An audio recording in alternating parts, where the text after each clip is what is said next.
Praise the Lord. आप सभी को जय मसीह की। मैं परमेश्वर का धन्यवाद देता हूँ ये आज की सुबह दिखाने के लिए।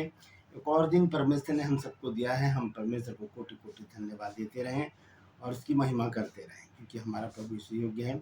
आज का जो संदेश है, मैंने कल ही आपको बता दिया था। आज का संदेश बहुत महत्वपूर्ण है, मृत्यु के बाद का समय। क्योंकि बहुत बार क्या होता है, जब किसी की डेथ हो जाती है क्रिश्चियन फैमिली में, तो उसके बाद बड़े बखेड़े होते हैं। जो बात के जो लोग होते हैं, परिवार के लोग, वो बहुत परेशान होते हैं कि वो कैसे करें।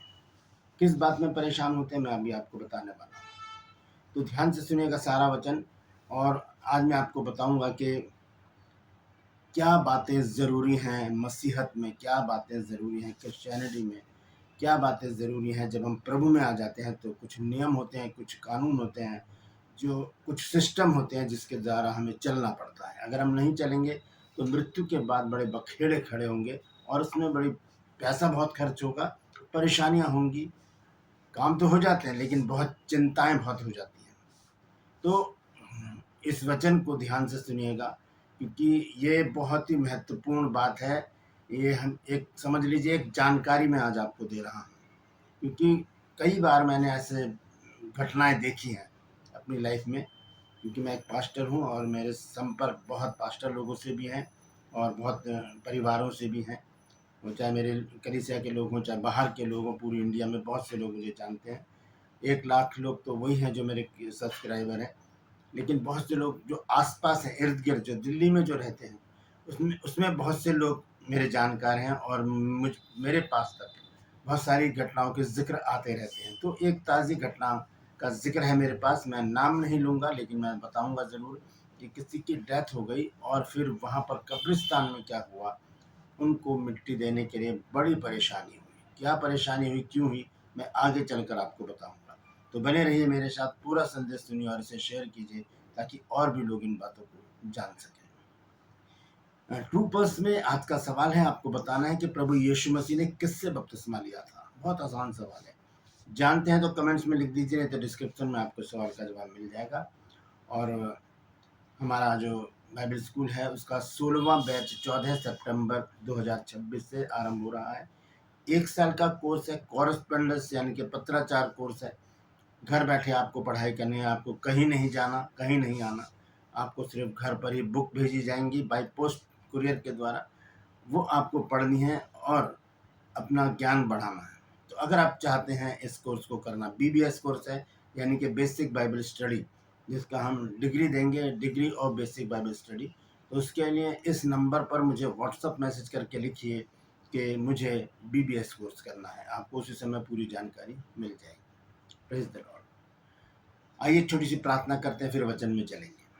प्रभु जी, मैं धन्यवाद देता हूँ आज की सुबह दिखाने के लिए और विनती करता हूँ प्रभु जी, आज के वचन को भी शेयर करने में मेरी मदद सहायता कर। मेरी होठों को, मेरे दिल दिमाग को छू कर ब्लेस कर। मेरी आत्मा, मेरा शरीर तेरे ही कब्जे में रहे, ताकि बोलने वाला मनुष्य नहीं बल्कि तेरा आत्मा हो। जो भी गुण भेद की बातें आज के वचन में छिपी हैं वो हम पर प्रकट करना, ताकि हम उन बातों को जानें जो आज के वचन में छिपी हुई हैं। जितने भी लोग इस वचन को देख रहे हैं, सुन रहे हैं, उन सब पर मैं तेरी आशीष बोलता हूँ प्रभु जी। हर एक को आशीषित कर, हर एक की रोग बीमारी, चिंता, परेशानियां, दुख तकलीफें अपने सामर्थ्य नाम के द्वारा दूर कर दे। प्रभु यीशु नासरी के नाम से मांगता हूँ, आमीन। Praise the Lord. तो आइए आज के इस विशेष संदेश को शुरू करेंगे। संदेश है मृत्यु के बाद के बखेड़े। बहुत खतरनाक स्थिति हो जाती है उस समय जब किसी की डेथ होती है, और उसके बाद जब दफनाई का समय आता है, वहाँ पर बहुत समय खराब होता है, बहुत पैसा खराब होता है, दिमाग भी खराब होता है और बहुत हौस-पौस हो जाता है सब कुछ। क्योंकि सारी बातें नियम से होती हैं, कानून से होती हैं, सारी बातें सभ्यता से होती हैं, सारी बातों का एक सिस्टम है। बिना सिस्टम के कोई भी चीज़ नहीं चलती। हम देखते हैं कि परमेश्वर भी तो सिस्टम से चलता है। सूरज सुबह ही निकलता है एक सिस्टम के द्वारा, एक नियम है उसका। अगर वो दोपहर को निकले या पूरा दिन ना निकले, अगले दिन क्या है कि मैं तो अगले दिन निकलूँगा, तो कैसा लगेगा? हमें कैसा अटपटा सा लगेगा कि भाई रोज़ आओ ना सुबह, हमें तो धूप की ज़रूरत है, हमें तो दिन देखना है। लेकिन वो ऐसा नहीं करता, वो परमेश्वर के सिस्टम पर चलता है। चाँद, तारे, पेड़, पौधे, हवा, जल, ये सब जो हैं, ये परमेश्वर के सिस्टम से चलते हैं। अगर ये सिस्टम से बाहर आ जाएँ, तो मनुष्य का जीना खराब हो जाए। तो इसलिए हमें भी जब हम प्रभु में आ जाते हैं तो हमें भी कुछ नियम कानून मानने की ज़रूरत है, सिस्टम से चलने की ज़रूरत है। अब होता क्या है कि जब कोई व्यक्ति चर्च नहीं जाता, ध्यान से सुनिएगा, जब कोई व्यक्ति अपनी ज़िंदगी में चर्च नहीं जाता है, उसकी किसी भी चर्च में मेंबरशिप नहीं है और अगर उसकी डेथ हो जाती है, तब उस व्यक्ति की दफनाई में बड़ी प्रॉब्लम आती है। वहाँ पर सारी बातों को देखा जाता है, चर्च का लेटर चाहिए वहाँ पर और डेथ सर्टिफिकेट चाहिए, सब चीज़, बहुत सारी चीज़ों की वहाँ पर बात होती है, बातचीत। लेकिन वो चर्च के मेंबर ही नहीं है किसी के, वो चर्च ही नहीं जा रहे, तो फिर कौन मिट्टी देगा? जब चर्च ही नहीं जा रहे तो कोई भी पास्टर लिख के नहीं देगा, कोई भी पास्टर मिट्टी नहीं पड़ेगा, तो बहुत प्रॉब्लम हो जाती है वहाँ पर। बहुत से कब्रिस्तान में वहाँ पर वहाँ के पास्टर होते हैं जो ऐसा कर देते हैं, लेकिन बहुत सी जगह पर ऐसा नहीं होता। तो ये बड़ी विडंबना है, बहुत खतरनाक बात है ये कि ऐसी परिस्थिति में लोग, जो दूसरे लोग होते हैं, घर के परिवार के लोग या जानकार लोग, वो बड़े परेशान हो जाते हैं कि करें तो करें क्या? फिर बहुत बहुत भाग-दौड़ होती है और फिर बहुत से पास्टर होते हैं ऐसे जो पैसे लेकर इस काम को कर देते हैं, मिट्टी दे देते हैं। लेकिन वो गलत है, वो ना नियम के अलग है, वो सिस्टम से बाहर की बात है, नियम से बाहर की बात है। तो यहाँ पर मैं आपको बताना चाहता हूँ कि अभी बीते दिनों किसी की, मेरे जानकार की डेथ हो गई, तो वो चर्च ही नहीं जाते थे। तो बड़ी प्रॉब्लम हो गई इस बारे में और फिर सुबह जो काम होना था उसमें शाम लग गई। बहुत भाग-दौड़ करी उन लोगों ने, बहुत भाग-दौड़ करी। सारी बातें मैं बता नहीं सकता, लेकिन आप जानते हैं सब कुछ, क्योंकि कब्रिस्तान में भी बहुत सारी नोट होते हैं, बहुत सारी बातें होती हैं जिन्हें पूरा करना बहुत ज़रूरी है, बहुत ज़रूरी होता है वो। क्योंकि जो भी चर्चेज़ होते हैं उनकी मेंबरशिप होती है कब्रिस्तान में और फिर उन्हीं को वहाँ पर दफ़नाया जाता है। अब कोई किसी चर्च का मेंबर ही नहीं है, आप किसी चर्च जाते ही नहीं हैं, तो फिर कैसे होगा ये काम? तो बहुत ज़रूरी है चर्च जाना, सबसे बड़ी बात तो यही है, बहुत ज़रूरी है चर्च जाना। अब चर्च जाना सिर्फ़ इसलिए नहीं कि हमें मिट्टी कौन देगा, बहुत से लोग कहते हैं कि हम तो इसलिए चर्च जाते हैं, भई हमें मिट्टी कौन देगा? तो फिर ये भी बात गलत है। आप जब अगर चर्च आ रहे हैं तो अपने मतलब के लिए आ रहे हैं, आप सेल्फ़िश हैं, आप मतलब के लिए चर्च आ रहे हैं। नहीं, ऐसा नहीं करना चाहिए, क्योंकि चर्च जाना बहुत ज़रूरी है, बहुत ज़रूरी। भवन जो बनाए गए हैं वो ऐसे ही नहीं बनाए गए। परमेश्वर ने भी तो चर्च का एक मंदिर बनवाया था सुलेमान के द्वारा। तो ये क्यों बनाए गए हैं? ताकि एक सेपरेट जगह हो जहाँ पर सब लोग मिलकर परमेश्वर की महिमा करें, स्तुति करें, आराधना करें। ये नहीं कि बहुत से लोग क्या करते हैं, चलो भई आज चर्च चलते हैं, आज तो बरेली वाली बुआ आ रही हैं, उनसे मिल लेंगे। चलो भई आज चर्च चलते हैं, आज तो आगरे वाले चाचा जी आ रहे हैं और बैंगलोर वाले हमारे रिश्तेदार आ रहे हैं, उनसे मिल लेंगे। मिलने के लिए जाते हैं बहुत से लोग। बहुत से लोग क्या करते हैं, चलो आज चलना, आज चर्च ज़रूर चलना आज, क्योंकि आज हमारे बेटे का रिश्ता है, वहाँ पर लड़की वाले आएँगे, इसलिए भी जाते हैं चर्च लोग। तो ये तो फिर अपना अपना मतलब निकालना हो गया एक तरह से, तो इस तरह से बात नहीं बनती। ज़रूरी है चर्च को बड़ी गंभीरता से लेना, क्योंकि वहाँ पर हम सिर्फ़ रिश्तेदारी निभाने नहीं जा रहे, अपने रिश्ते लगाने नहीं जा रहे। वहाँ पर हम ये सोच कर नहीं जा रहे कि हमें मिट्टी कौन देगा, हमारी शादी कौन पढ़ेगा, हमारा बपतिस्मा कौन करेगा, बच्चों का डेडिकेशन कौन करेगा। ये सारी बातें नियम से होती हैं, तो उसके लिए आपको तो चर्च तो रेगुलर जाना पड़ेगा और एक चर्च का, एक बाइबल आधारित चर्च का आपको मेंबर बनना पड़ेगा। जब है ही नहीं आप किसी चीज़ में, तो फिर कैसे, फिर बाद में तो बड़ी दिक्कत करते हैं ऐसे लोग दूसरे लोगों के लिए। तो चर्च जाने का एक बर्डन, एक बोझ आपके अंदर होना चाहिए। कल मैंने आपको खोजा के बारे में बताया था। आप खोजा देखिए, मैंने कल आपको बताया था कि मैं बताऊँगा कि वो कहाँ से कहाँ तक पहुँचता है। प्रेरितों के काम 8 अध्याय के 27 पद में कूश देश के का ज़िक्र है। कूश देश जो है, वह प्राचीन समय का एक राज्य था जो आज के सूडान और दक्षिणी मिस्र के कुछ भागों में स्थित था। इसकी राजधानी अलग-अलग समय में नपाता और बाद में मोरिया रही। जिस कंदाके का उल्लेख है, कंदाके की रानी लिखा है ना, कंदाके की रानी, वह किसी एक रानी का व्यक्तिगत नाम नहीं है, बल्कि कूश की रानियों के लिए प्रयुक्त एक राज्य की उपाधि है। ये जो कंदाके है, ये एक उपाधि है। हर जो भी रानी वहाँ बैठती थी उसको कंदाके ही कहा जाता था। अब दूरी की बात देखिए, अब एक व्यक्ति है जो यरूशलेम आया है, कूश देश, कूश और यरूशलेम, इसकी दूरी देखिए, वो कहाँ आया है, वो आराधनालय में आया है। खोजा की बात कर रहा हूँ मैं। हम प्रेरितों के काम 8 अध्याय के 27 पद को देखते हैं, वहाँ पर क्या लिखा है। यहाँ लिखा है कि वह उठकर चल दिया, कौन? फिलिपुस। वह उठकर चल दिया और देखो कूश देश का एक मनुष्य आ रहा था जो खोजा और कुशियों की रानी कंदाके का मंत्री और खजांची था और भजन करने को यरूशलेम आया था। भजन करने के लिए ये यरूशलेम आया था कूश देश से। और ये खोजा जो है ये बड़े ऊंचे ओहदे पर होते हैं, क्योंकि इनको इसलिए रखा जाता है क्योंकि ये नपुंसक होते हैं, तो इनकी जो इच्छाएं हैं वो गलत काम के लिए उन्हें ललायत नहीं करेंगे। वो कोई गलत काम वहाँ पर नहीं करेंगे, यानी कि किसी स्त्री के ऊपर गलत नजर नहीं डालेंगे, कोई ऐसी गंदी हरकतें नहीं करेंगे। इसलिए ऐसे लोगों को उस समय ऊंचे ओहदे पर रखा जाता था, राजमहलों में रखा जाता था। तो यहाँ पर अब मैं आपको बताता हूँ, यरूशलेम से सूडान की राजधानी जो सीधी हवाई दूरी, जो उसकी हवाई दूरी है, यानी कि जहाज से अगर जाएंगे तो 1900 से 2000 किलोमीटर है। और प्राचीन व्यापारिक और यात्रा मार्गों में यह दूरी लगभग 2500 से 3000 किलोमीटर या उससे भी अधिक हो सकती है। यात्रा कैसे करते थे पहले, अब ये तो रथ पर है, रथ पर बैठा हुआ जा रहा है और इसकी जो दूरी है वो है 2500 से 3000 किलोमीटर। अब कितना समय लगता होगा, मुझे लगता है पूरा हफ्ता ही लग जाता होगा शायद। तो इससे पता लगता है कि वह खोजा परमेश्वर की आराधना करने के लिए बहुत लंबी और कठिन यात्रा करके यरूशलेम आया था। यह उसकी गहरी भक्ति और सत्य की खोज को दर्शाता है। बाद में परमेश्वर ने फिलिपुस के द्वारा उसे सुसमाचार सुनाया और उसने बपतिस्मा लिया। यह है एक प्रेम परमेश्वर के प्रति, एक बोझ कि मुझे जाना है तो जाना। अब इस व्यक्ति को क्या पड़ी है इतनी दूर आने की? ये तो इतनी दूर, ये तो दो ढाई सौ से 2500 से 3000 किलोमीटर आया है। हम 4 कदम भी चर्च में नहीं जाते, 4 कदम पर चर्च है वहां भी नहीं जाते। सोचते हैं कि क्या करेंगे चर्च जाके। लेकिन चर्च जाना क्यों अनिवार्य है, मैं आपको आज इस बात को बहुत खोल कर बता देना चाहता हूँ। सबसे पहली बात मैं आपको ये बताना चाहता हूँ कि चर्च जो है वो एक बिल्डिंग नहीं है।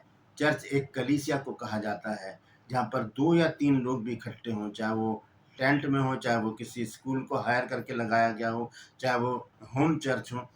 वो चर्च होता है।